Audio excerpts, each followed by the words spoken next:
దేనితోటో పోల్చుకుని మనం విషయాన్ని అర్థం చేసుకోవాలనుకుంటాం.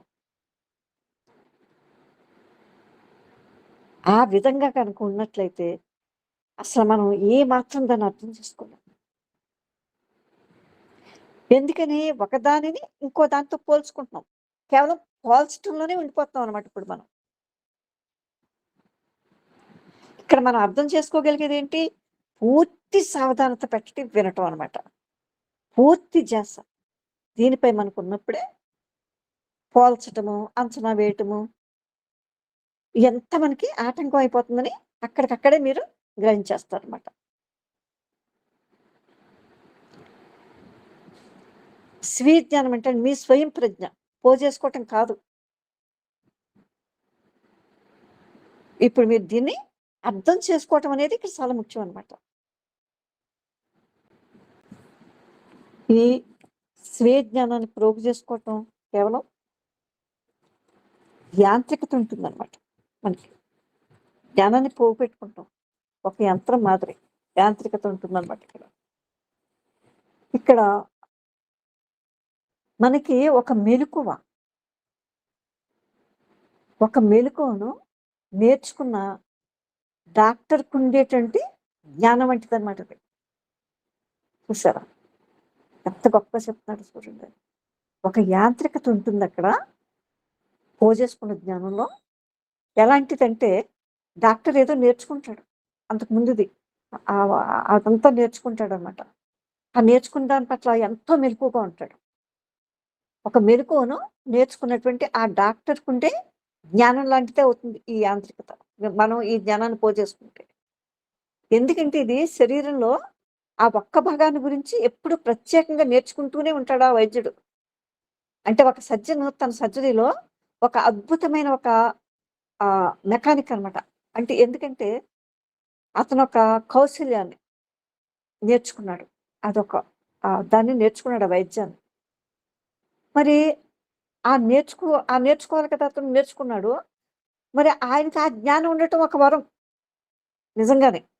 కానీ ఇది మనం పోజేసుకుని ఈ స్వీయ జ్ఞానం, సత్యాన్ని ఎరుక చేసుకోవడానికి ఎంత మాత్రం పనికిరాదది. ఇక్కడ ఈ డాక్టర్‌కైతే ఈ జ్ఞానం ఉండాలి. తను నేర్చుకున్న జ్ఞానం ఉండాలి.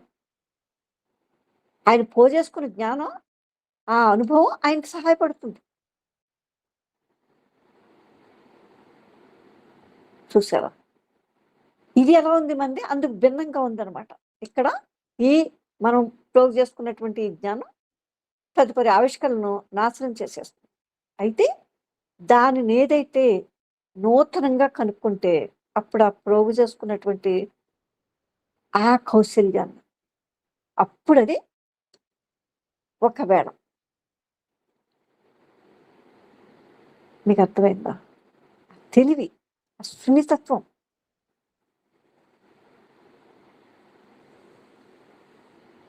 ప్రోగు చేసుకున్న జ్ఞానం ఆ తర్వాత తదుపరి ఆవిష్కరణ ఇంకోటేదో ఆ ఆవిష్కరణని నాశనం చేస్తుంది కదా ఇక్కడది.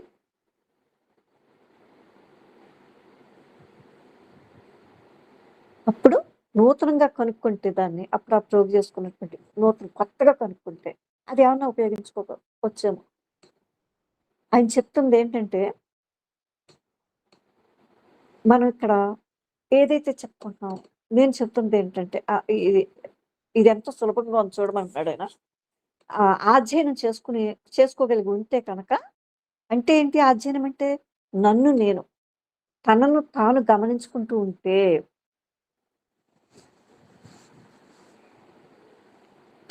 అంటే పోజేసుకున్న దాని జ్ఞాపకం తను చూస్తున్న ప్రతి దాని మీద ఎలా పనిచేస్తుందో అంటే అంచనా వేస్తూ, తీసేస్తూ లేదా ఆమోదిస్తూ, తూలనాడుతూ లేదా సమర్థిస్తూ ఉంటుందన్నమాట. పోజేస్తుంది. కాబట్టి తన అనుభవం ఎప్పుడు కూడా ఇక్కడ తెలిసిన దానిలోనే ఉంటుందనేది మనకక్కడ తెలుస్తుందన్నమాట. తెలిసిన రంగంలో ఉన్నది ఎప్పుడు కూడా ఇది నిబద్ధమైపోయి ఉంది. ఇది ఇక్కడ బంధింపబడే ఉంది. ఇది తెలియాలి పూర్తిగా మనకి. అందుకని మనం ఏదైతే పోజేసుకున్నామో ఆ జ్ఞాపకపు దిశానిర్దేశం లేకుండా చూసారా? ఇప్పుడు మనం పోజేసుకున్నది ఏదైతే ఉందో దాని యొక్క దిశ దాని యొక్క ఆ జ్ఞాపకం, ఆ దిశానిర్దేశం లేకుండా అసలు మనలో చాలా మందికి దిక్కు తోచదనమాట. భయపడిపోతాం. ఎందుకంటే మనం ఎలా ఉన్నామో అలా పరిశీలించడం చేతనవ్వట్లేదు మనకి. ఎక్కడో విన్నదానితోటో లేకపోతే ఇంకో దానితోటో దాన్ని పట్టుకుని ఆ పట్టుకొని అలా పరిశీలిస్తాం. అలా కాదిక్కడ. ఇలా ఈ జ్ఞాపకాలని పెంపొందించుకున్నటువంటి ఈ ప్రక్రియ ఉంటే మనను మనం పరిశీలించుకోవటం అనేది ఉపరితల చర్య అవుతుంది తప్ప అంతకు మించి ఎక్కడికి తీసుకువెళ్ళలేదు.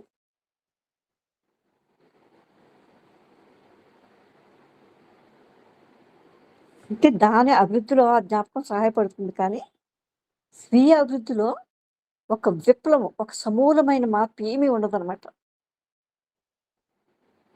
అంటే పై భాగంలోనే ఉంది. లోతులకి వెళ్ళలేకపోతుందది. ఇది మీరు అర్థం చేసుకోవాలన్నమాట. ఎప్పుడైతే ఈ స్వీయం లేదో చూసారా? మీ స్వయం ప్రజ్ఞ పనిచేస్తుందనమాట.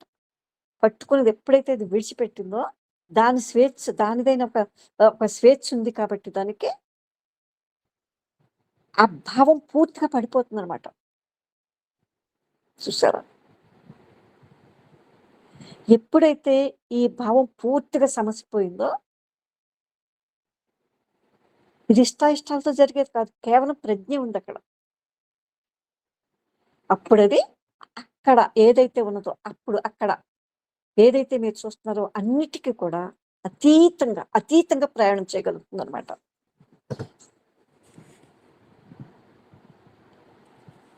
ఇలా ఉన్నప్పుడే ఈ మనసు ఇలా ఉన్నప్పుడే అన్నిటిని దాటి యువతలకొచ్చినప్పుడే ఇది పూర్తిగా ఈ నూతనమైన దాన్ని ఆ కొత్తది ఇప్పటిదాకా మనకు తెలీదది.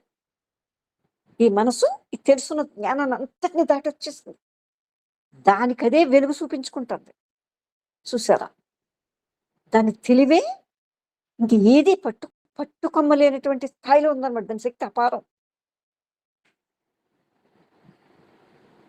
అప్పుడక్కడ ఏదైతే చూస్తాందో, చేస్తాందో చూసారా? వింటాందో అన్నిటికి అతీతంగా ముందుకొచ్చేస్తుందన్నమాట అది. ఆయన అంటున్నాడు ఒక విప్లవం ఉంది దానిలో ఇప్పుడు. చూసారా? ఇలాంటి మనసే పూర్తిగా నూతనమైనదేదో దాని ఉనికిలోకి వచ్చేస్తుందన్నమాట. అందుకే మనం ఇతరులు చెప్పిన దాన్ని పదే అదే చెప్పుకుంటూ ఉంటాం కదా! అదంతా వృధా. అదంతా ఏమీ కాదు. ఒక ఆట అనమాట. ఇతరులు ఎన్నో చెప్తారు. శాస్త్రం ద్వారా చెప్తారు. ఇంకా రకరకాలుగా చెప్తా ఉంటారు కదా మనకి. అవన్నీ కూడా ప్రమాణాల మీద ఆధారపడి ఉంటాయన్నమాట. ఎవరిది ప్రమాణం అవుతుందండి?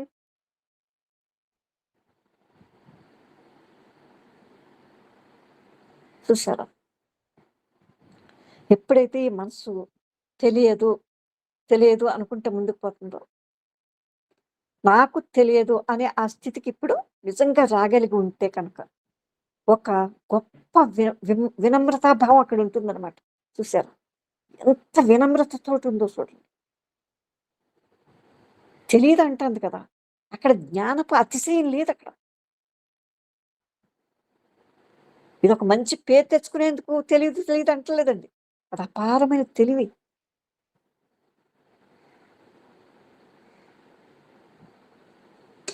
ఇదిలో చాలా తక్కువ మంది ఉంటారన్నమాట ఇట్లాంటోళ్ళు. చూసారా? అక్కడ భయానికి ఆస్కారం లేదు. ఎందుకంటే ఊహ లేదక్కడ.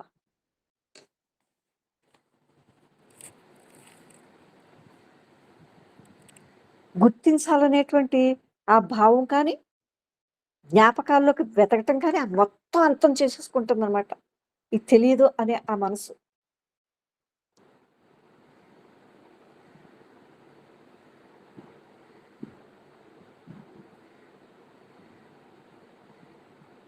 ఇంక తెలిసిన దానిది పూర్తిగా దాటి యువతలకొచ్చింది కాబట్టి, ఈ తెలిసిన రంగంలోకి ఎంత మాత్రమో దాని విచారణ ఉండదు. ఆయన అంటున్నాడు, అప్పుడు ఒక అత్యద్భుతం జరుగుతుంది. ఇప్పుడు మనం ఏదైతే చెప్పుకుంటున్నామో మీరు చెప్పింది మొత్తం ఇంత దాకా మనం ఎప్పటికప్పుడు వింటూ, అక్కడి